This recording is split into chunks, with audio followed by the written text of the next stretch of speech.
नमस्कार, मैं डॉक्टर रजनीश कुमार आप सभी का एक बार फिर से हार्दिक स्वागत करता हूं। हिंदी साहित्य का इतिहास सीरीज के अंतर्गत आज हम चर्चा करेंगे आचार्य रामचंद्र शुक्ल के इतिहास ग्रंथ के आधार पर रहीम, बनारसी दास, सेनापति और पुहकर कवियों के साथ अन्य भक्ति काल के फुटकल कवियों के ऊपर। प्रिय विद्यार्थियों, ये इतिहास सीरीज आपकी तैयारी के दृष्टिकोण से बहुत ही महत्वपूर्ण है और हम आचार्य रामचंद्र शुक्ल के इतिहास ग्रंथ पर चर्चा करते हुए टॉपिक 39 तक पहुंच चुके हैं। जो भी विद्यार्थी नए सिरे से जुड़े हुए हों, उनसे यही अनुरोध है कि इसके पहले के जितने भी टॉपिक्स हमने कराए हुए हैं, आप सभी उनको देखते हुए अपना नोट्स बनाइए और परीक्षाओं में आए हुए सवालों को चेक भी कीजिए कि कौन सा सवाल किस जगह से पूछा गया है या फिर किस टॉपिक से पूछा गया है। तो ये वीडियो लेक्चर आगामी UP TGT PGT, UGC net assistant professor exam और सीयूईटी पीजी इंट्रेंस एग्जाम के दृष्टिकोण से महत्वपूर्ण है।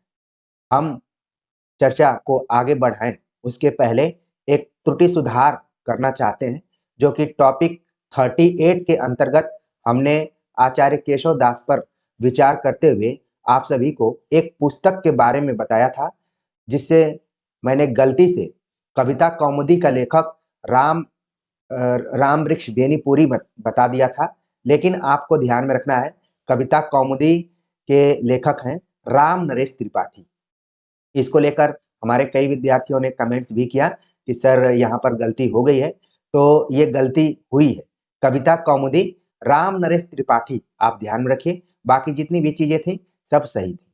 तो मैं कई बार कह चुका हूँ कि हमारे चैनल से बहुत ही गंभीर विद्यार्थी जुड़े हुए हैं, जो कि एक एक तथ्य को ध्यान से देखते हैं और जहां पर भी थोड़ी बहुत मानवीय गलतियां होती हैं उनको बताते हैं।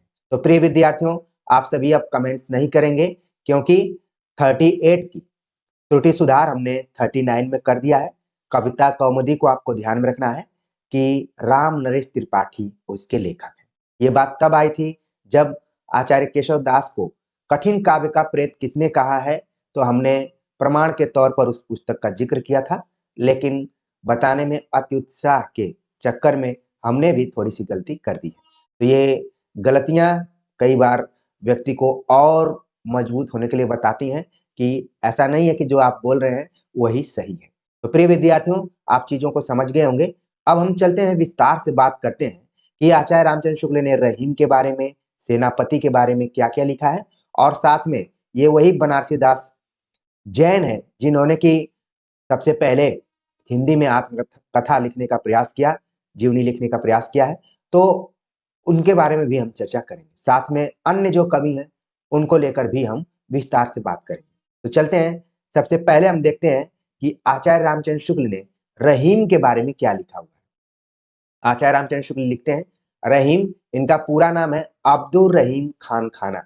ये अकबर बादशाह के अभिभावक प्रसिद्ध मुगल सरदार बैरम खान खाना के पुत्र थे। तो पहला वाक्य आप देख रहे हैं, रहीम, जिनके दोहे जनमानस में प्रचलित हैं, लोग समय समय पर नीति परक दोहे कहा करते हैं, वही रहीम है जो कि अकबर बादशाह के दरबार में रहा करते थे, और न सिर्फ दरबार में रहते थे बल्कि अभिभावक के तौर पर थे, उनकी देखरेख भी करते थे।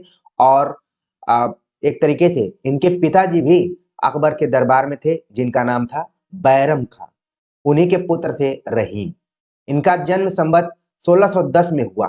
ये संस्कृत, अरबी और फारसी के पूर्ण विद्वान और हिंदी काव्य के पूर्ण मर्मज्ञ कवि थे। तो यहाँ पर आप देखिए, जो रहीम है उनको संस्कृत भी आती थी, अरबी भी आती थी और फारसी, तीनों भाषाओं का इन्हें ज्ञान था, और हिंदी काव्य के पूर्ण मर्मज्ञ कवि के तौर पर इनको जाना जाता है। साथ में ये दानी और परोपकारी ऐसे थे कि अपने समय के कर्ण माने जाते थे। ये सवाल पूछा जा सकता है कि आचार्य रामचंद्र शुक्ल ने किस कवि की चर्चा करते हुए उनकी दानवीरता को ध्यान में रखते हुए उनकी तुलना कर्ण से की है। तमाम कवियों को हमने पढ़ा, लेकिन किसी भी कवि के संदर्भ में ये बात नहीं आई कि दानवीरता की वजह से उनकी तुलना हम कर्ण से करें। वो कवि कौन है? वो है रहीम। तो ध्यान में रखिए, स्टोरी नुमा चीजों को मैं बताने की कोशिश करता हूं ताकि चीजें आपके दिमाग में बैठ जाएं। तो रहीम को कर्ण माना जाता था। इनकी दानशीलता हृदय की सच्ची प्रेरणा के रूप में थी। कीर्ति की कामना से उनका कोई संपर्क न था। ये भी यहाँ पर ध्यान में रखने वाली बात है। कई बार लोग दान इत्यादि इसलिए देते हैं कि उनकी कीर्ति की कामना की जाए। जैसे आप मंदिरों में जाते होंगे तो वहां पर लिखा रहता है कि फला ने इतना रुपया दिया, ढेका ने इतना रुपया दिया, और पूरा लोगों का नाम रहता है। जैसे मुझे याद आता है कि काशी विश्वनाथ मंदिर जो बीएचयू में स्थित है, मैं वहां पर गया था तो कई लोगों का नाम लिखा गया कि इतना इतना दान दिया है। इसी तरीके से छोटे मोटे मंदिरों में भी हम जाते हैं तो वहां पर दानवीरों का नाम लिखा रहता है। लेकिन रहीम एक ऐसे व्यक्ति थे कि उनकी दानशीलता हृदय की सच्ची प्रेरणा के थ्रू थी। वो किसी यश के लिए, किसी कीर्ति के लिए दान नहीं दिया करते थे। इनकी सभा विद्वानों और कवियों से सदा भरी रहती थी। गंग कवि को इन्होंने एक बार 36 लाख रुपए दे डाले थे, जिसका जिक्र हमने गंग के संदर्भ में किया हुआ था। अकबर के समय में ये प्रधान सेना नायक और मंत्री थे और अनेक बड़े बड़े युद्धों में भेजे गए थे। तो रहीम जो कवि के तौर पर हम पढ़ रहे हैं, वो कहीं न कहीं शासन प्रशासन से भी जुड़े हुए थे। खास तौर से अकबर के समय में इनका काफी रोल था। ये जहांगीर के समय तक वर्तमान रहे। लड़ाई में धोखा देने के अपराध में एक बार जहांगीर के समय में इनकी सारी जागीर जब्त हो गई और कैद कर लिए गए। कैद से छूटने पर इनकी आर्थिक अवस्था कुछ दिनों तक बड़ी हीन रही, पर जिस मनुष्य ने करोड़ों रुपए दान दिए, जिसके यहाँ कोई विमुख न लौटा, उसका पीछा याचकों से कैसे छूट सकता था। अपनी दरिद्रता का दुख वास्तव में इन्हें उसी समय होता था जिस समय इनके पास कोई याचक जा पहुंचता और ये अपनी यथेष्ट सहायता नहीं कर सकते थे। अपनी अवस्था के अनुभव की व्यंजना इन्होंने इस दोहे में की है। तो जाहिर सी बात है कि जो व्यक्ति पहले दान किया करता था, खुल के दान देता था, अब जब खुद वही आर्थिक तंगी से गुजर रहा है तो वो कैसे दान कर सकता है। फिर भी लोग इनके पास जाते थे। तो इनके लिए सबसे बड़ा दुख यही होता था कि मैं चाह कर भी सहायता नहीं कर पा रहा हूं। तो इन्होंने क्या लिखा?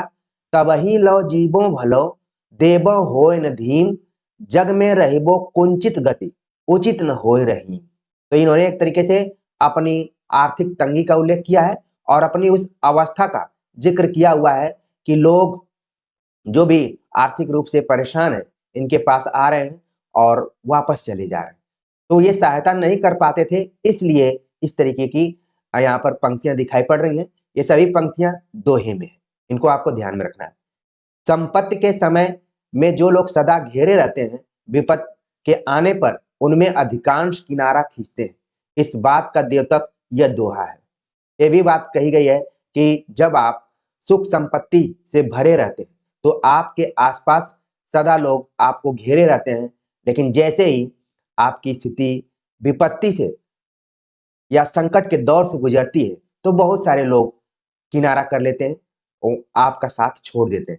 इसलिए कई बार कहा भी गया है कि आपके दुख में जो खड़ा रहे वही आपका सच्चा साथी है।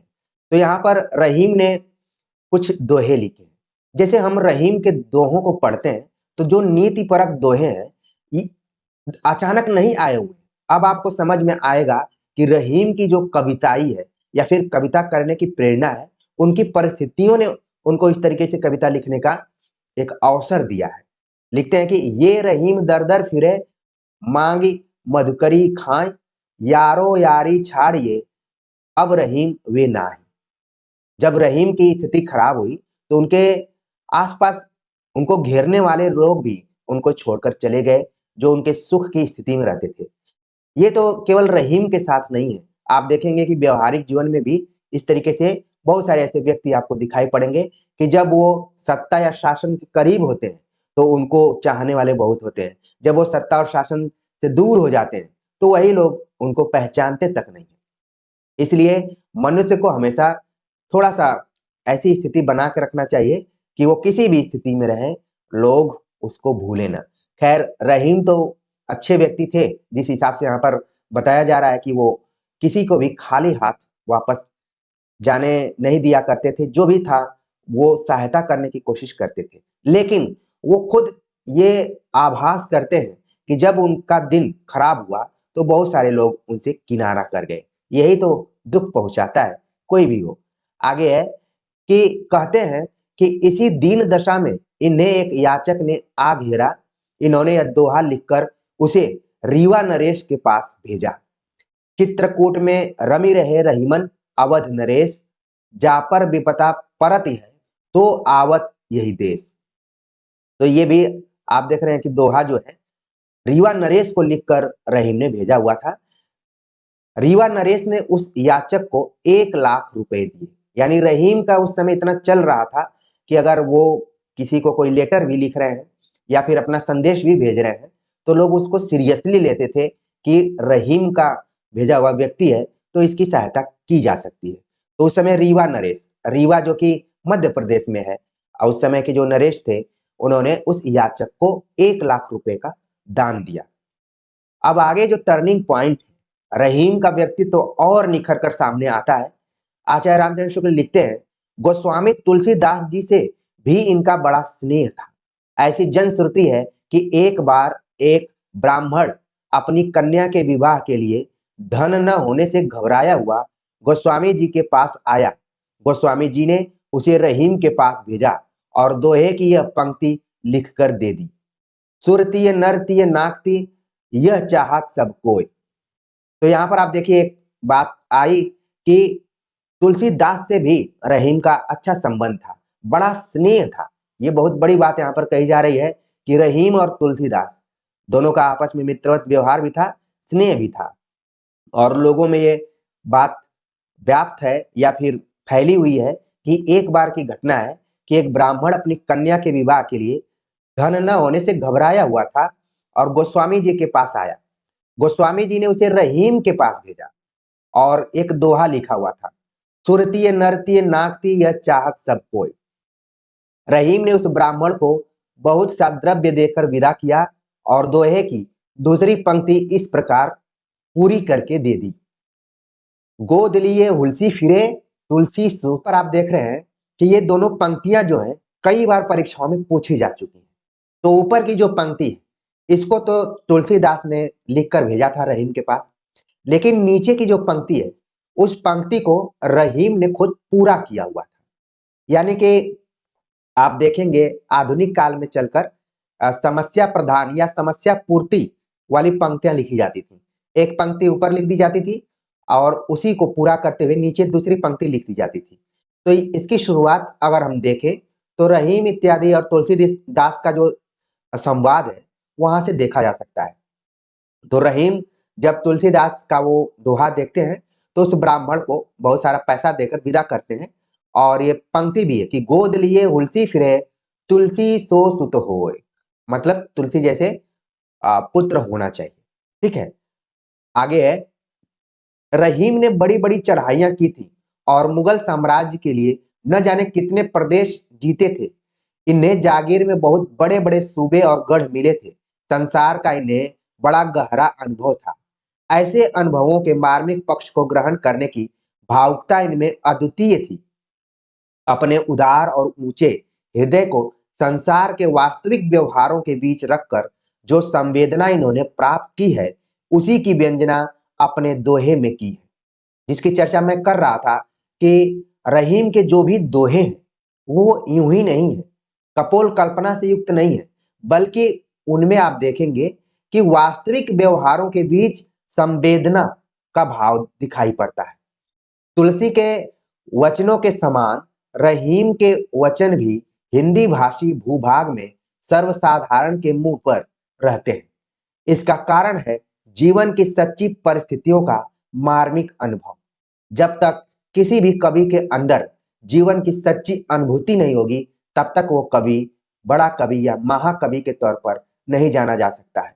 तो यहाँ पर बताया गया, तुलनात्मक तरीके से अध्ययन किया गया कि जिस तरीके से तुलसीदास के वचनों को उत्तर भारत की जनता अपने जबान पर रखती है, अपने जनमानस में रखती है, उसी तरीके से रहीम के वचन भी हिंदी भाषा भाषी सर्वसाधारण के मुंह पर रखते हैं। आपने देखा भी होगा कि लोग जब भी कोई बात आती है, प्रेम की बात आती है, तो रहीमन धागा प्रेम का इस तरीके से लोग कहते हैं। तो यहाँ पर यही बात कही गई। कारण यह है कि जीवन की सच्ची परिस्थितियों का मार्मिक अनुभव रहीम के पास था। रहीम के दोहे वृंद और गिरधर के पद्यों के समान कोरी नीति के पद्य नहीं है। ये देखिए, आगे चलकर हमें पढ़ना है कि वृंद के नीति परक दोहे, गिरधर के नीति परक दोहे, कविराय के नीति परक दोहे। लेकिन यहाँ पर आचार्य रामचंद्र शुक्ल ने इस बात की तरफ संकेत किया है कि जिस तरीके से वृंद और गिरिधर कवियों ने नीति के पद्य लिखे हैं, वो कोरी नीति के पद्य नहीं, उस तरीके से रहीम के नीति परक दोहे नहीं है, बल्कि उनसे भिन्न है। उनमें जीवन की मार्मिक अनुभूति, उनमें मार्मिकता है, उनके भीतर एक सच्चा हृदय झांक रहा है। जीवन की सच्ची परिस्थितियों के मार्मिक रूप को ग्रहण करने की क्षमता जिस कवि में होगी, वही जनता का प्यारा कवि होगा। तो देखिए, इस पैराग्राफ में आपको कथन भी ध्यान में रखने हैं। ये कथन कभी भी पूछे जा सकते हैं कि किस आलोचक के हैं। तो हम पढ़ रहे हैं आचार्य रामचंद्र शुक्ल का, तो जाहिर सी बात है आपको ध्यान में रखना है। रहीम का हृदय द्रवीभूत होने के लिए कल्पना की उड़ान की अपेक्षा नहीं रखता था। वह संसार के सच्चे और प्रत्यक्ष व्यवहारों में ही अपने द्रवीभूत होने के लिए पर्याप्त स्वरूप पा जाता था। बरवे नायिका भेद में भी जो मनोहर और छलकते हुए चित्र हैं, वे भी सच्चे हैं, कल्पना के झूठे खेल नहीं है। उनमें भारतीय प्रेम जीवन की सच्ची झलक है। तो यहाँ पर आपको ध्यान में रखना है कि ये जो सभी कथन है आचार्य रामचंद्र शुक्ल के हैं रहीम के संदर्भ।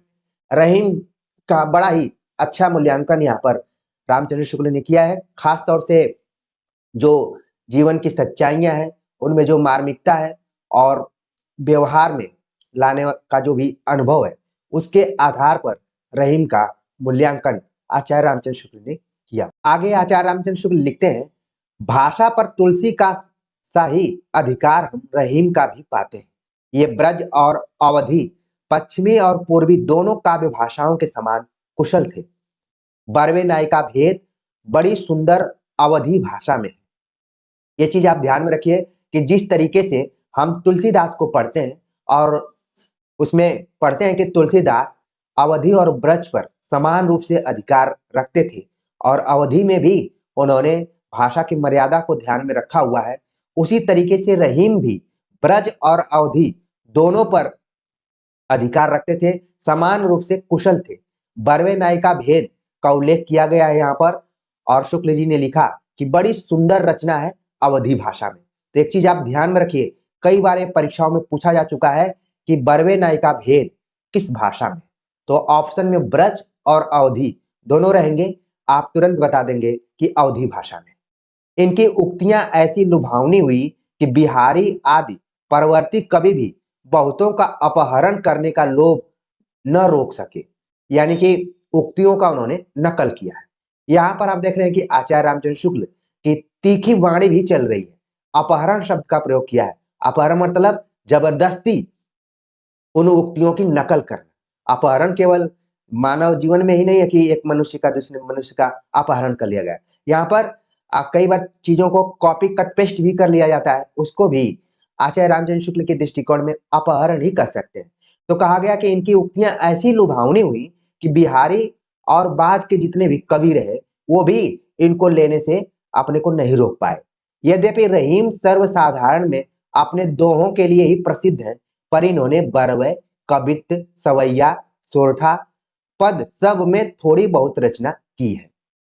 तो यहाँ पर आपको ध्यान में रखना है कि दोहों के लिए रहीम ज्यादा जाने जाते हैं, लेकिन उन्होंने अन्य छंदों का भी प्रयोग किया है, जिसमें बरवे है, कवित्त है, सवैया है और सोरठा है। तो इन सभी छंदों के लक्षणों को आप बिल्कुल ध्यान में रख सकते हैं। इस पर हमने अलग से भी वीडियो बनाया हुआ है, छंद पर आप जाकर देख सकते हैं। आगे लिखते हैं कि रहीम का देहावसान संवत 1683 में हुआ। अब तक इनके निम्नलिखित ग्रंथ ही सुने जाते थे: रहीम दोहावली या सतसई, बरवे नायिका भेद, श्रृंगार सोरठा, मदनाष्टक, रास पंचाध्यायी। पर भरत के श्रीयुत पंडित मयाशंकर जी याज्ञिक ने इनकी और भी रचनाओं का पता लगाया है, जैसे नगर शोभा, फुटकल बरवे, फुटकल कवित्त सवैये और रहीम का एक पूरा संग्रह रहीम रत्नावली के नाम से निकाला है। तो अगर रहीम की रचनाओं की बात करें तो मुख्य रूप से रहीम दोहावली, ठीक है। कई बार रहीम उसमें नहीं लगा रहता है, परीक्षाओं में आप जाएंगे तो दोहावली नाम से पूछ लिया जाता है, या फिर इसी का नाम है सतसई। सवाल पूछा जाता है कि निम्नलिखित में से कौन कौन से कवि सतसई लिखे हैं और कौन कौन से नहीं लिखे हैं। इस तरीके से सवाल आप पिछले साल के क्वेश्चन पेपर में देख सकते हैं, ठीक है। बरवे नाई का भेद सबसे इंपॉर्टेंट इनकी रचना।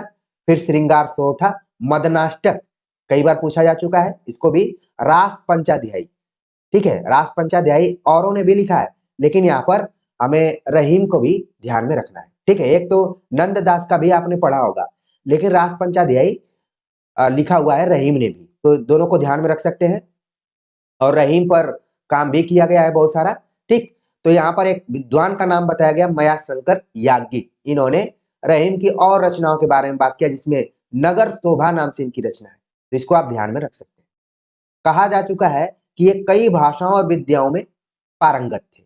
इन्होंने फारसी का एक दीवान भी बनाया था और वाकयात बावरी का तुर्की से फारसी में अनुवाद किया था।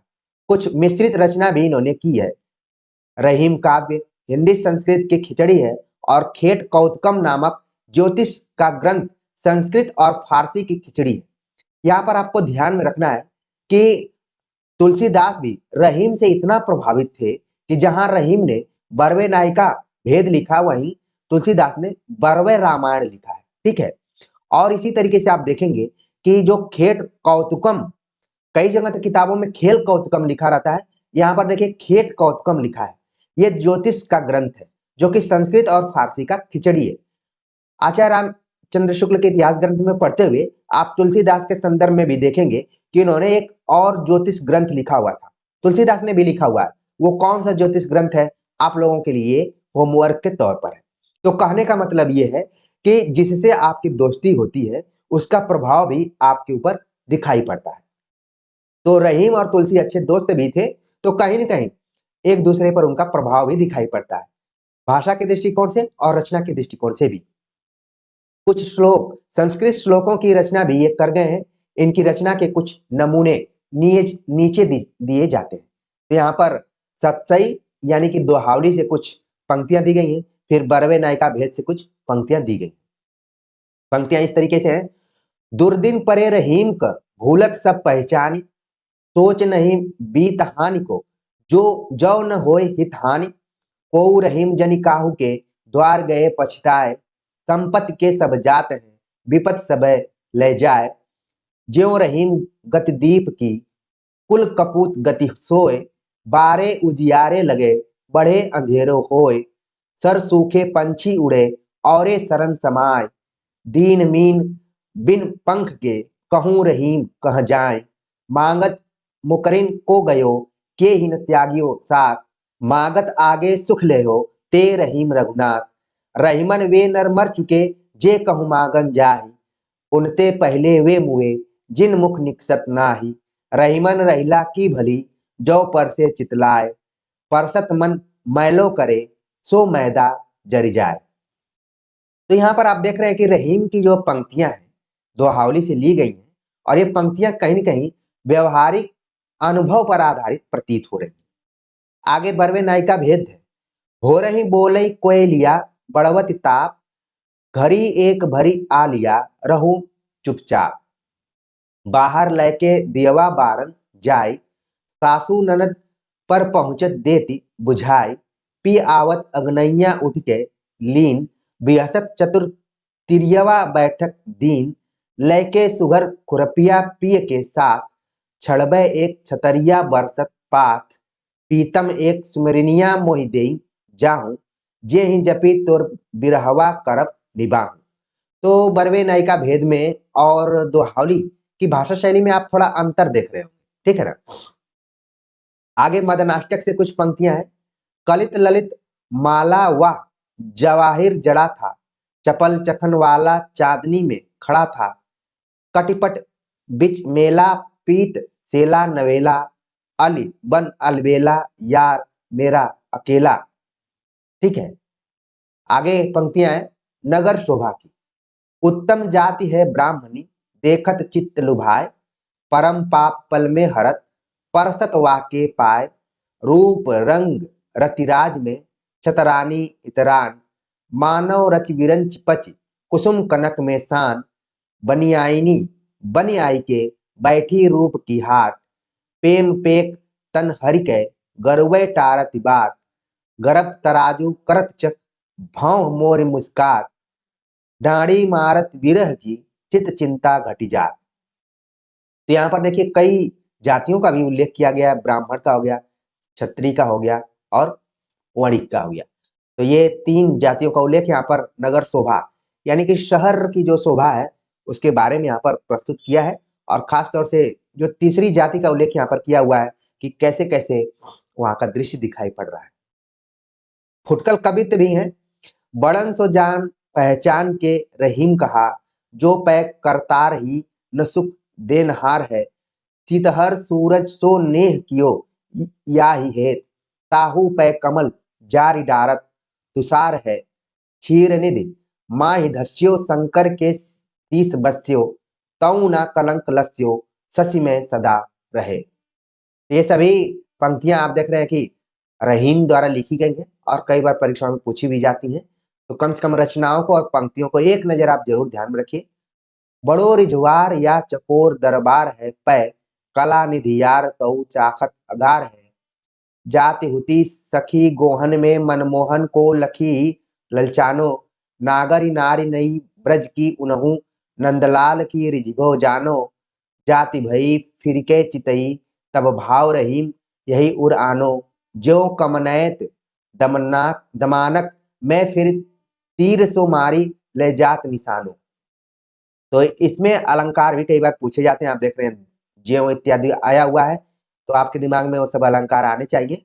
ठीक है, अगली कुछ पंक्तियां हैं कि कमल दल नयनन की उन्मानी, विसरत नाहि सखी मोम मन ते मंद मंद मुस्कानी, वसुधा की बस करी मधुरता सुधा पगी बतरानी, मढ़ी रहे चित उर विशाल की मुक्तामल ठहरानी, नृत्य समय पीताम्बर हूँ की फहर फहर फहरानी, अनुदिन श्री वृंदावन ब्रजते आवत आमन जानी, अब रहीम चित ते न टरती है सकल श्याम की बानी। तो कृष्ण के बारे में भी कुछ कुछ चीजें यहाँ पर दिखाई पड़ रहे हैं जो कि फुटकल कवित्त के अंतर्गत हैं। अगले जो कवि हैं उनका नाम है कादिर, जिनसे प्राय कम ही सवाल पूछे जाते हैं, फिर भी हम कुछ तथ्यों को देख लेते हैं। कादिर बख्श पिहानी जिला हरदोई के रहने वाले और सैयद इब्राहिम के शिष्य थे। अब ये सैयद इब्राहिम कौन है आपको ध्यान में आ गया होगा, ठीक है ना। तो उनके शिष्य थे, इनका जन्म संवत 1635 में माना जाता है, इनका कविता काल संवत 1660 के आसपास समझा जा सकता है। इनकी कोई पुस्तक तो नहीं मिलती पर फुटकल कवित्त पाए जाते हैं। कविता ये चलती भाषा में अच्छी करते थे। इनका यह कवित्त लोगों के मुंह से बहुत सुनने में आता है।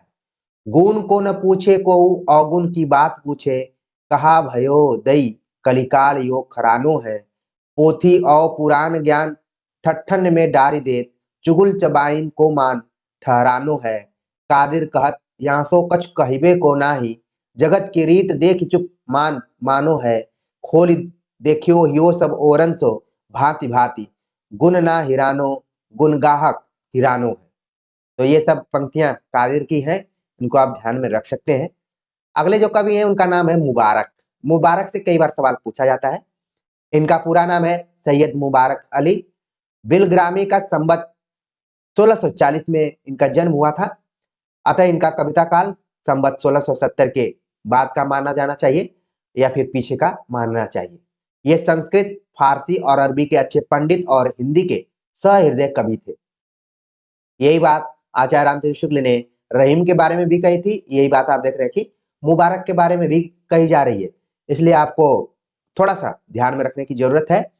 जान पड़ता है ये केवल श्रृंगार की ही कविता करते थे। इन्होंने नायिका के अंगों का वर्णन बड़े विस्तार से किया है। कहा जाता है कि 10 अंगों को लेकर इन्होंने एक एक अंग पर 100 दोहे बनाए थे। इनका प्राप्त ग्रंथ अलख शतक और तिल शतक उन्हीं के अंतर्गत है। तो अलख शतक कई बार परीक्षाओं में पूछा जा चुका है, तिल शतक भी पूछा जा चुका है, यानी कि जिनकी रचनाओं में शतक शब्द लगा हुआ है वो है मुबारक। लेकिन शतक कैसे लग गया है, यहाँ पर बताया गया कि इन्होंने नायिका के अंगों का वर्णन बड़े ही विस्तार से किया है और 10 अंगों को लेकर इन्होंने एक एक अंग पर 100-100 दोहे बनाए हैं, इसलिए इसको क्या कहा गया, शतक कहा गया है। ठीक है, तो मुबारक को आप ध्यान में रखिए कि अलग शतक और तिल शतक इनकी रचना है। इन दोहों के अतिरिक्त इनके बहुत से कवित्त सवैये ग्रंथों में पाए जाते हैं और लोगों के मुंह से सुने जाते हैं। इनकी उत्प्रेक्षा बहुत बढ़ी चढ़ी होती थी और वर्णन के उत्कर्ष के लिए कभी कभी ये बहुत दूर तक बढ़ जाते थे। कुछ नमूने देखिए अलग शतक और तिल शतक से। परी मुबारक तिय बदन अलग ओप अति होय, मनोचंद की गोद में रही निसासी सोय, चिबुक कूप में मन परियो छवि जल तृषा बिचारी, कढ़त मुबारक ताहिति अलग डोरसी डार, चिबुक कूप रसरी अलग तिल सु चरस दृग बैल, बारी बैस सिंगार को सिंचत मनमत छैल। तो यहाँ पर आप देख रहे हैं कि उत्प्रेक्षा अलंकार का जो लक्षण है वो आपको दिखाई पड़ रहा होगा, यानी कि हो सकता है कि पंक्तियां न पूछते हुए अलंकार ही पूछ दिया जाए तो भी आप यहाँ पर बता देंगे लक्षणों के आधार पर। ठीक है, आगे अगर हम बात करें और तो फुटकल पद इनके भी दिखाई पड़ते हैं। कनक बरन बाल नगन लसत भाल, मोतिन के माल उर सोहे भली भांति हो, चंदन चढ़ाए चारु चंद मुखी मोहिनी सी, प्राय ही अन्यहाय पगधारे मुस्काती है, चुनरी विचित्र श्याम सजी के मुबारक जू, ढाकी नक्सिक ते निपट सकुचाती है, चंद्रमय लमेट के समेट के नखत मानो, दिन को प्रणाम किए रात चली जाती है। तो ये सभी पंक्तियां मुबारक द्वारा लिखी गई हैं। अगले जो कवि हैं उनका नाम है बनारसी दास, जिनकी चर्चा मैंने इंट्रोडक्शन में ही किया हुआ था कि इनसे प्राय एक सवाल पूछा जाता है। जब समय आएगा तो मैं जरूर बताऊंगा कि वो सवाल कौन सा है, आत्मचरित वाला जो। ठीक है, तो बनारसी दास ये जौनपुर के रहने वाले एक जैन जौहरी थे जो आमेर में भी रहा करते थे। इनके पिता का नाम खड्गसेन था। ये संवत 1643 में उत्पन्न हुए थे, पैदा नहीं हुए थे, उत्पन्न हुए थे। इन्होंने संवत 1698 तक अपना जीवन वृत्त अर्ध कथानक नामक ग्रंथ में दिया है। तो यहाँ पर आपको ध्यान में रखना है कि जो संवत 1698 दिया गया है, इसमें से अगर 57 घटा देंगे तो 1641 के आसपास में इसका समय आएगा। तो इसी में कई बार पूछ दिया जाता है कि जो अर्ध कथानक है वो कब प्रकाशित हुआ या फिर कब आया हुआ था, ठीक है ना, कब लिखा गया था। तो ये बनारसी दास ने अपना जीवन वृत्त अर्ध कथानक ग्रंथ में दिया हुआ है। पुराने हिंदी साहित्य में यही एक आत्मचरित मिलता है। ये देखिए बहुत बड़ी बात है कि वर्तमान समय में दलित विमर्श, स्त्री विमर्श के अंतर्गत सबसे केंद्र में अगर कोई विधा है तो वह है आत्मकथा। लेकिन बनारसी दास भक्ति काल के समय में ही, यानी रीति काल के आने से कुछ समय पहले उन्होंने आत्मचरित लिखा, जिसको बोलते हैं अर्ध कथानक। इससे इसका महत्व बहुत अधिक है। इस ग्रंथ से पता चलता है कि युवावस्था में इनका आचरण अच्छा न था और इन्हें कुष्ठ रोग भी हो गया था, पर पीछे ये संभल गए। ये पहले श्रृंगार रस की कविता किया करते थे, पर पीछे ज्ञान होने पर इन्होंने वे सब कविताएं गोमती नदी में फेंक दी और ज्ञानोपदेश पूर्ण कविताएं करने लगे। अब गोमती नदी कहाँ है? ठीक है, गोमती नदी के किनारे तो ऐसे लखनऊ बसा हुआ है, लेकिन अगर आप जौनपुर साइड में जाएंगे तो खासतौर से जो मेरा इलाका है, ठीक है, बनारस और गाजीपुर को अगर अलग करने वाली कोई नदी है तो उसका नाम है गोमती नदी। ठीक है, तो बनारस के आसपास में जौनपुर भी है। तो बनारसी दास जो थे, उन्होंने जो उनकी फालतू तरीके की रचनाएं थी वो गोमती नदी में फेंक दी उन्होंने और ज्ञान उपदेश पूर्ण कविताएं लिखना शुरू किए। कुछ उपदेश इनके ब्रज भाषा गद्य में भी हैं। इन्होंने जैन धर्म संबंधी अनेक पुस्तकों के सारांश हिंदी में कहे हैं। अब तक इनकी बनाई इतनी पुस्तकों का पता चलता है: बनारसी विलास, नाटक समयसार, नाममाला, अर्ध कथानक, बनारसी पद्धति, मोक्षपदी, ध्रुव वंदना, कल्याण मंदिर भाषा, वेद निर्णय, पंचाशिका, मार्गन विद्या। तो सभी रचनाओं में कहीं कहीं आप देख रहे हैं बनारसी इत्यादि लगा हुआ है। आप एक रचना को ध्यान में रख सकते हैं, अर्ध कथानक। यहीं से ज्यादातर सवाल पूछे जाते हैं। आचार्य रामचंद्र शुक्ल लिखते हैं, इनकी रचना शैली पुष्ट है और इनकी कविता दादू पंथी सुंदर दास जी की कविता से मिलती जुलती है। कुछ उदाहरण देखने से पता चल जाएगा। अगर आपको दादू दयाल और सुंदरदास की रचनाओं को का अभी तक याददाश्त या स्मृति होगी, तभी आप ध्यान रख पाएंगे। तो किताब आपके पास है, उलट पलट के देख सकते हैं। फिर भी हम देखते हैं। भोंदू ते हृदय की आंखें, जे सर्वे अपनी सुख संपत्ति, भ्रम की संपत्ति भाक है। जिन आखिन सो निरख भेद गुण ज्ञानी ज्ञान विचारे, जिन आखिन सो लख स्वरूप मुनि ध्यान धारणा धारे। काया सो विचार प्रीति, माया ही में हार जीत, लिए हठ रीत जैसे हारिल की लकड़ी। चंगुल के जोर जैसे गोह गही रहे भूमि, त्यों ही पै गाड़े पै न छाड़े टेक पकड़ी। मोह की मरार सो मरम को न ठौर पावे, धावे चहु ओर ज्यों बढ़ावे जालमकारी। ऐसी दुर्बुद्धि भूल, झूठ के झरोखे झूल, फूली फिरे ममता जंजीरन सो जकरी। ठीक है, तो ये जाल मकरी, जकरी, तो ये सब आप देख रहे हैं कि पंक्तियां किसकी हैं? बनारसी दास की। आगे बात करते हैं अगले जो कवि हैं, वो बहुत ही फेमस कवि। अगर देखें, सेनापति के बारे में यहाँ पर सवाल पूछा गया है। ठीक है, बल्कि टॉपिक है कि सेनापति कहाँ के रहने वाले थे। आचार्य रामचंद्र शुक्ल लिखते हैं, सेनापति अनूप शहर के रहने वाले कानकुब्ज ब्राह्मण थे। अनूप शहर, अगर आप मध्य प्रदेश इत्यादि में जाएंगे, चूंकि जब मैं छत्तीसगढ़ में कार्यरत था तो मैं ज्यादा था, तो बीच में एक स्टेशन पड़ता था अनूप शहर। तो बार बार मैं सेनापति को याद करता था कि वो यहीं के रहने वाले थे। तो ये अनूप शहर के रहने वाले कानकुब्ज ब्राह्मण थे। इनके पिता का नाम गंगाधर, पितामह का नाम परशुराम और गुरु का नाम हीरामणि दीक्षित था। तो प्रिय विद्यार्थियों, यहाँ पर सेनापति को तो आपको जानना ही है, साथ में आपको जानना है उनके गुरु का नाम। अभी तक गुरु सब नदारद थे, लेकिन यहाँ पर गुरु का आगमन हो चुका है, हीरामणि दीक्षित। कई बार सवाल पूछा जा चुका है कि सेनापति के गुरु कौन थे? हीरामणि दीक्षित। इनका जन्म काल संवत 1646 के आसपास माना जाता है। ये बड़े ही सहृदय कवि थे। ये देखिए, छोटा सा वाक्य है, लेकिन आप लोगों के लिए बहुत ही मुश्किलें खड़ा कर सकता है, किसी के लिए भी खड़ा कर सकता है। ये बड़े ही सहृदय कवि थे। आचार्य रामचंद्र शुक्ल ने ये बात किसके संदर्भ में कही हुई है? तो वो है सेनापति। सेनापति सहृदय कवि तो थे ही, साथ में प्रकृति के सुकुमार कवि भी थे। अगर हम उस समय भक्ति काल के दृष्टिकोण से देखें तो ऋतु वर्णन तो इनके ऐसा और किसी श्रृंगारी कवि ने नहीं किया है। इनके ऋतु वर्णन में प्रकृति निरीक्षण पाया जाता है। पद विन्यास भी इनका ललित है। कहीं कहीं विरामों पर अनुप्रास का निर्वाह और यमक का चमत्कार भी अच्छा है। तो देखिए, ये सभी वाक्य आपके लिए बड़े ही इंपॉर्टेंट है। प्रिय विद्यार्थियों, इसको सीरियसली आप नोट कर सकते हैं या फिर ध्यान में रख सकते हैं। ये बड़े ही सहृदय कवि थे सेनापति। ऋतु वर्णन तो इनके जैसा कोई श्रृंगारी कवि ने किया ही नहीं। सेनापति, इनके ऋतु वर्णन में प्रकृति निरीक्षण पाया जाता है। सेनापति, इनका पद विन्यास भी ललित है। सेनापति, कहीं कहीं विरामों पर अनुप्रास का निर्वाह और यमक का चमत्कार भी अच्छा दिखाई पड़ता है। वो है सेनापति। तो कई बार सवाल पूछ लिया जाता है कि यमक अलंकार के लिए कौन जाना जाता है? तो है सेनापति। सारांश यह कि अपने समय के ये बड़े भावुक और निपुण कवि थे।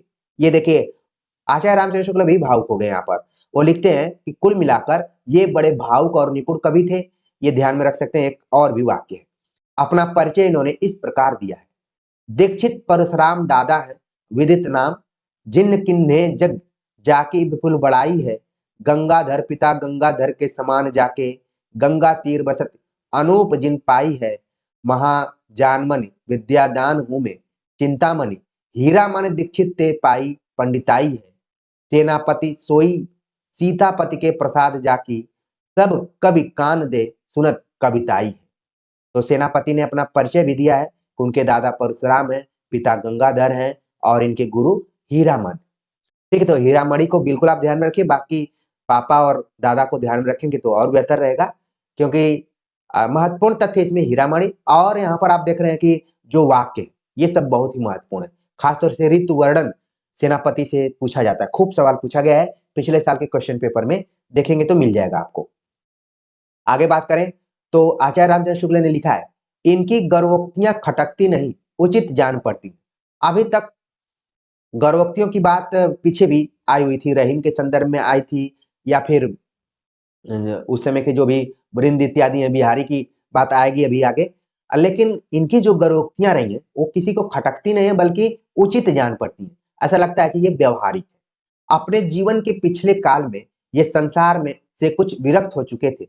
जान पड़ता है कि मुसलमानी दरबारों में भी इनका अच्छा मान रहा, क्योंकि अपनी विरक्ति की झोंक में इन्होंने कहा है, के तो करो कोई पाइये कर्म लिखोई ताते, दूसरी न होई पुर सोई ठहराइए, आधी ते सरस बीत गई है बरस, अब दुर्जन दरस बीच रस न बढ़ाइए। तो यहाँ पर दुर्जन शब्द किसके लिए आया हुआ है, ये सारी चीजें आपको देखना है। यहाँ पर कहीं न कहीं यहाँ पर ये पता चल रहा है कि ये अपने जीवन में कुछ चीजों से थोड़ा-सा उखड़े-उखड़े से प्रतीत दिखाई पड़ रहे हैं। ठीक है ना? जान पड़ रहे हैं, इसको आप समझिए। आगे है कि पंक्तियाँ और हैं कि चिंता अनुचित, धरु धीरज उचित, सेनापति होवै सुचित, रघुपति गुण गाइए, चारिबर दानि तज, पायक मलेच्छन के काहे को कहाइए। शिव सिंह सरोज में लिखा है कि इन्होंने क्षेत्र संन्यास ले लिया था। इनके भक्ति भाव से पूर्ण अनेक कवित रत्नाकर में मिलते हैं। तो इनके ग्रंथ का नाम भी आ गया कवित रत्नाकर।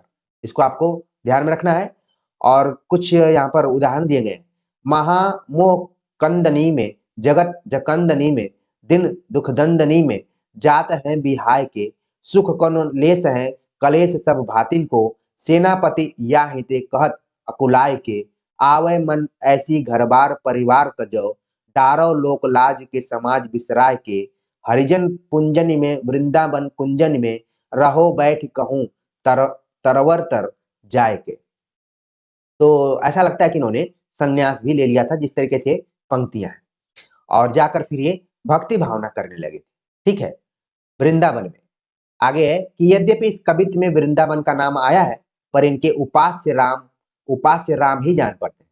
एक चीज और आपको ध्यान में रखना है कि जो सेनापति हैं, उन्होंने राम की भक्ति की हुई है, क्योंकि जगह जगह पर इन्होंने सियापति, राम आदि नामों का ही स्मरण किया है। कवित रत्नाकर इनका सबसे पिछला ग्रंथ जान पड़ता है, क्योंकि उसकी रचना संवत 1706 में हुई है। जैसा कि यहाँ पर लिखा गया है, संवत 1706 में सेई सियापति पाए, सेनापति कविता सजी, सज्जन सजो सुहाय।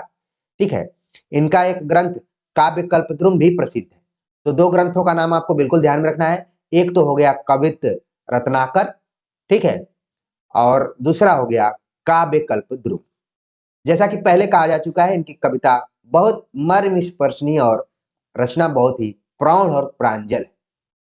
जैसे एक ओर इनमें पूरी भावुकता थी, वैसे ही दूसरी ओर चमत्कार लाने की पूरी निपुणता भी थी। श्लेष का ऐसा साफ उदाहरण शायद ही और कहीं मिले। एक चीज आपको ध्यान में रखना है, जो सेनापति है वो यमक और श्लेष दोनों अलंकारों में ऐसा लग रहा है कि महारत हासिल किए हुए हैं। ये भी सवाल पूछा जाता है कि श्लेष अलंकार के लिए कौन सा कवि जाना जाता है, तो वो है सेनापति।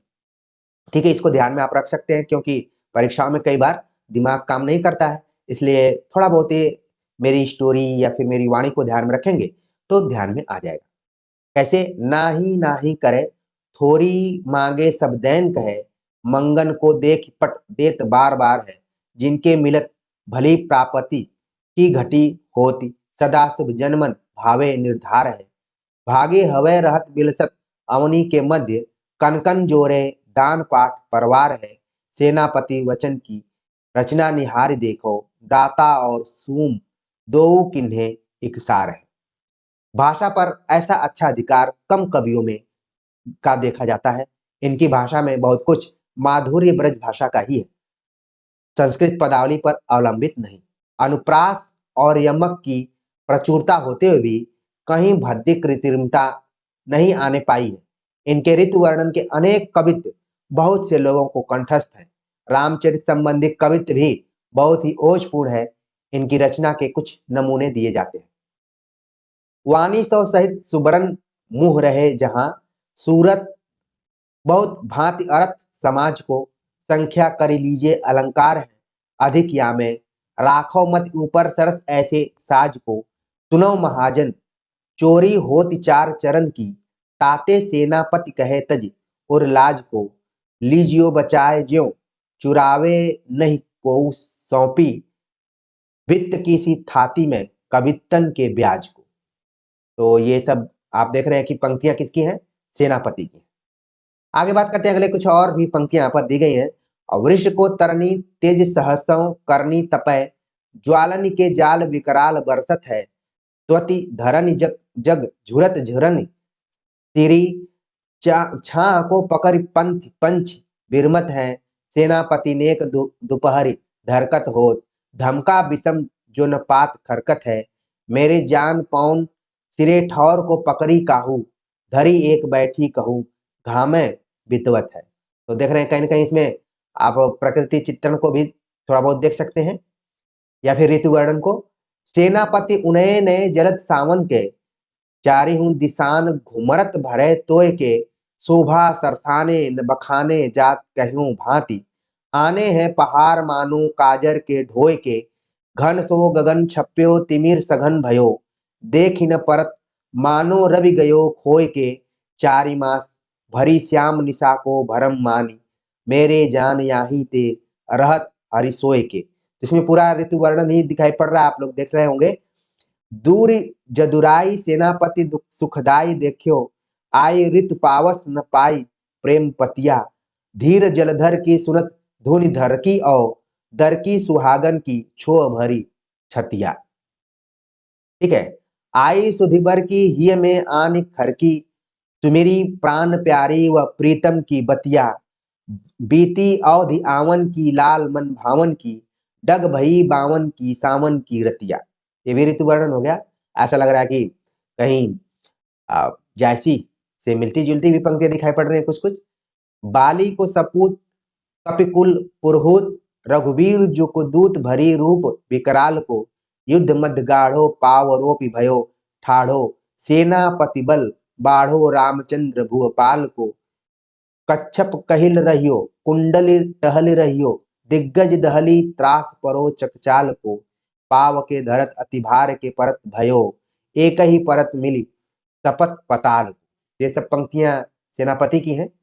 आगे कि रामन को वीर सेनापति रघुवीर जू की, आयो है शरण छाण ताही मद अंध को, मिलत ही ताको राम कोप कै करी है ओ, नाम जोए दुर्जन दलन दिन बंध को, देखे दान वीरता निदान एक दान ही में, दिन ने दो दान को बखाने सत्य संघ को, लंका दस कंध धर की दीनी है विभीषण को, शंका विभीषण की सो दीनी दस कंध को।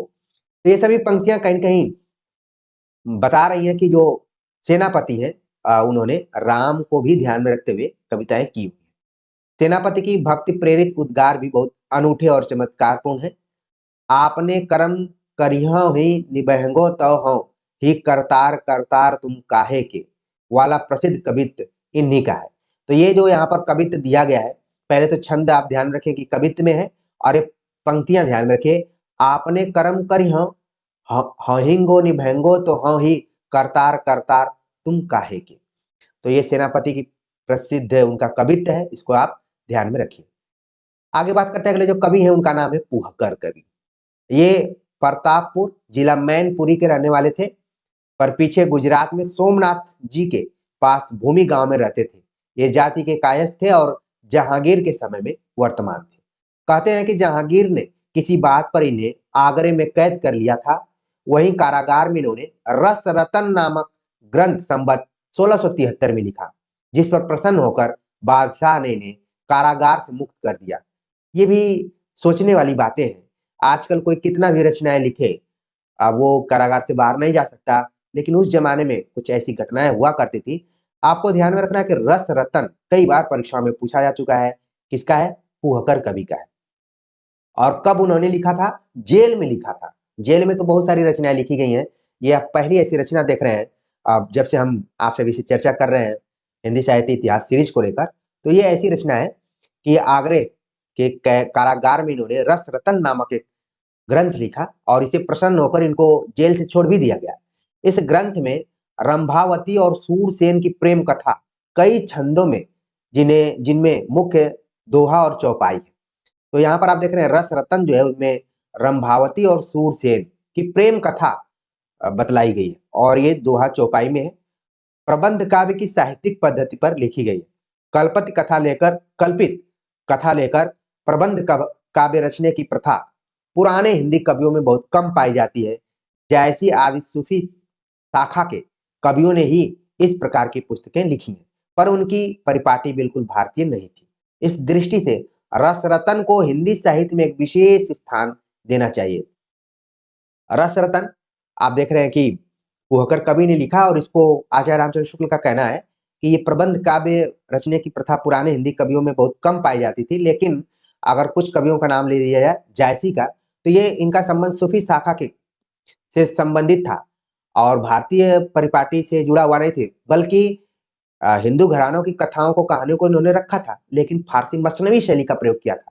लेकिन जो कुहकर कवि हैं, रसरतन उन्होंने भारतीय शैली में लिखा हुआ है, तो एक तरीके से इसको विशेष स्थान देना चाहिए। इसीलिए शायद ये एग्जाम में ज्यादा पूछा जाता है।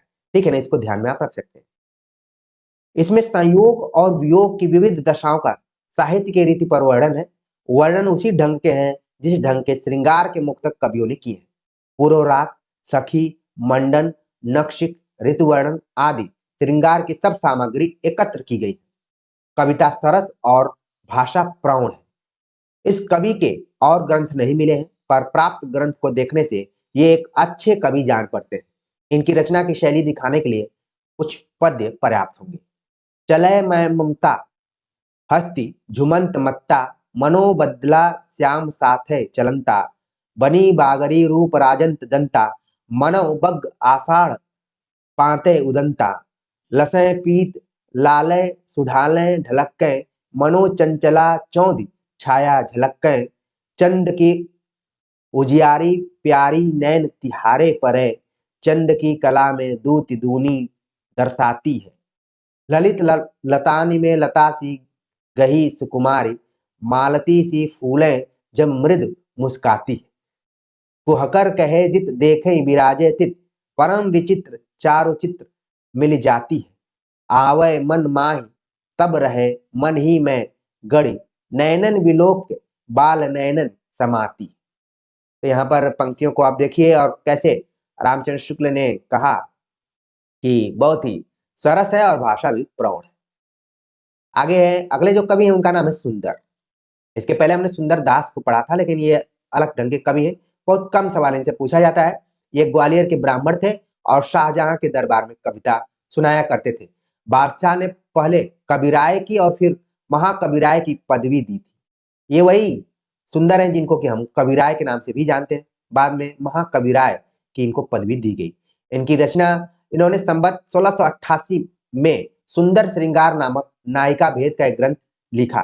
कवि ने रचना की तिथि इस प्रकार दी है। संवत 1600 बरस बीते 78 सीति, कार्तिक सुद सतमी गुरव रचे ग्रंथ करी प्रीति। तो कविराय का जो वास्तविक नाम है वो सुंदर है, इसको आप ध्यान में रख सकते हैं। इसके अतिरिक्त सिंहासन बत्तीसी और 12 मासा नामक नाम की इनकी 2 पुस्तकें और कही जाती हैं। यमक और अनुप्रास की ओर इनकी कुछ विशेष प्रवृत्ति जान पड़ती है। इनकी रचना शब्द चमत्कारपूर्ण है। एक उदाहरण दिया जाता है।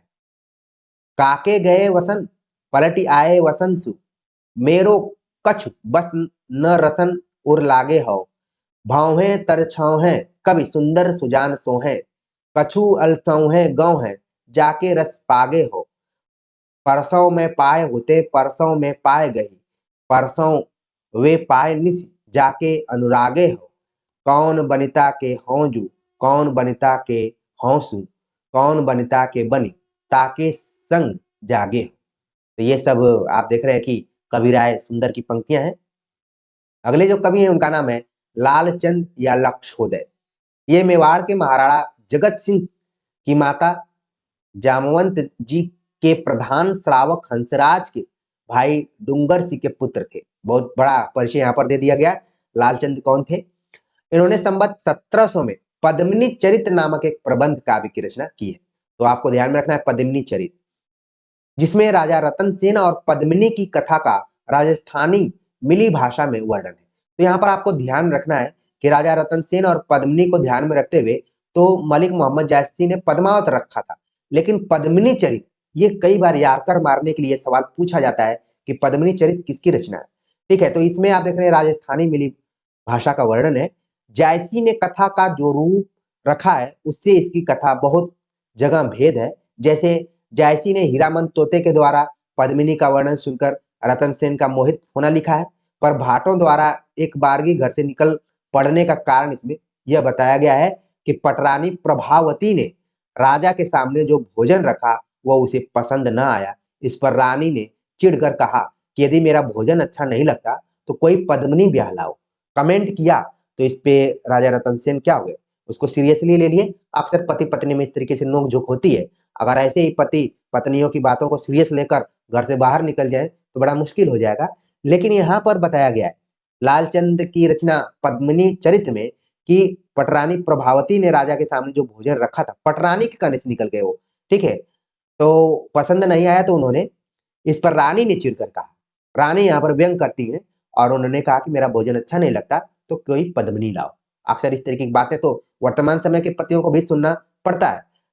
तो कैसे है, तब तड़की भोली तिसे जी राखी मन धरी रोष, नारी आणो का न बीजी द्यो मत झूठो दोष, हमें कलेवी जीड़ा नहीं जी किस किरजय करीजे बात, पद्मिनी का पर्णो न बीजी जिम भोजन होए स्वाद। तो ऐसे पद्मिनी के लाओ जिसका खाना बनाना पसंद आता। इस पर रतन सेन यह कहकर उठ खड़ा हुआ, राणो तो हूं रतन सी पर्णो पद्मिनी नारी। राजा समुद्र तट पर जा पहुंचा जहां से अवघड़नाथ सिद्ध ने अपने योग बल से उसे सिंघल द्वीप पहुंचा दिया।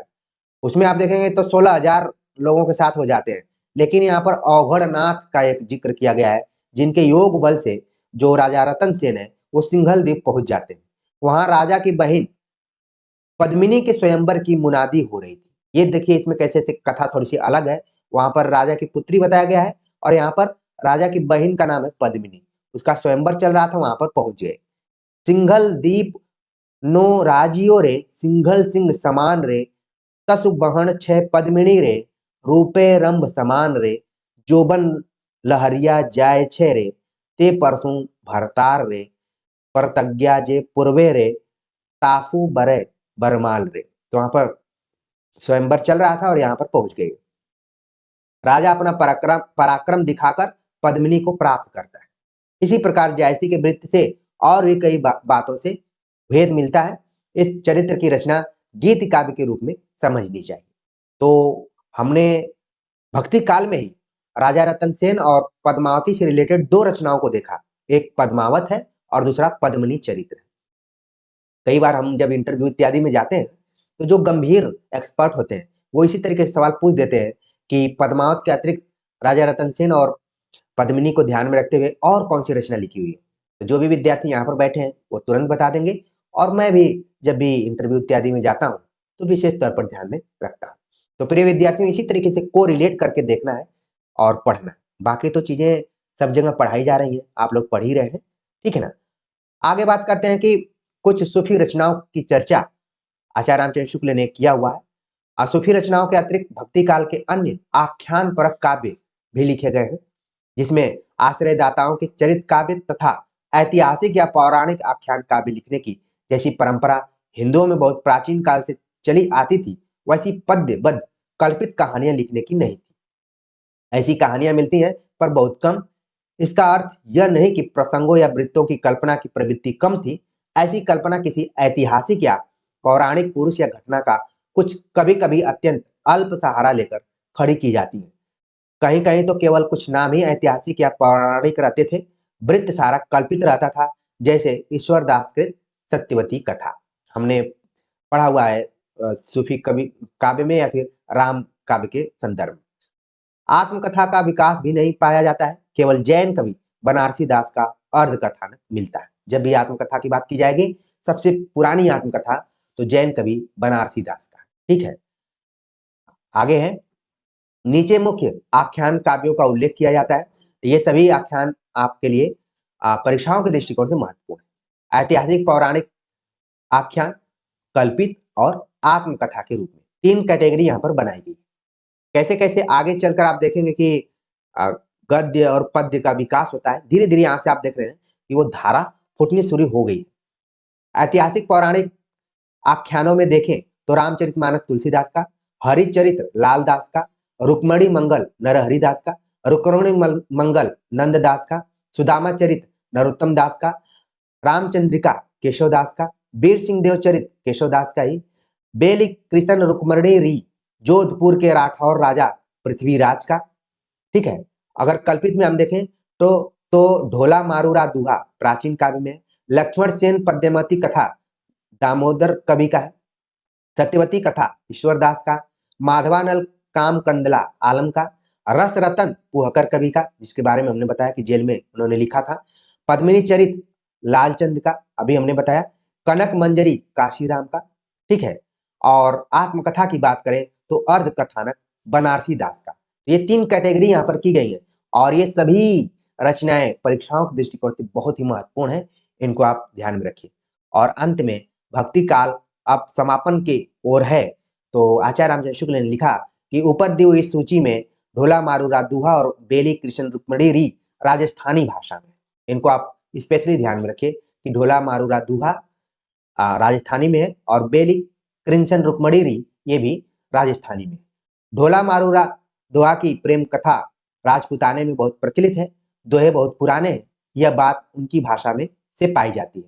बहुत दिनों तक मुखाग्रही रहने के कारण बहुत से दोहे लुप्त हो गए, जिससे कथा की श्रृंखला बीच बीच में खंडित हो गई। इसी से संबत 1618 के लगभग जैन कवि कुशल लाभ ने बीच बीच में चौपाइयां जोड़कर जोड़ दी। दोहों की प्राचीनता का अनुमान इस बात से हो सकता है कि कबीर की साखियों में ढोला मारूरा दोहा के बहुत से दोहे ज्यों के त्यों मिलते। बेली कृष्ण रुक्मणी री जोधपुर के राठौर राजवंशी स्वदेशाभिमानी कवि पृथ्वीराज की रचना है, जिनका महाराणा प्रताप को क्षोभ से भरा पत्र लिखना इतिहास प्रसिद्ध है। रचना प्रौढ़ भी है और मार्मिक भी है।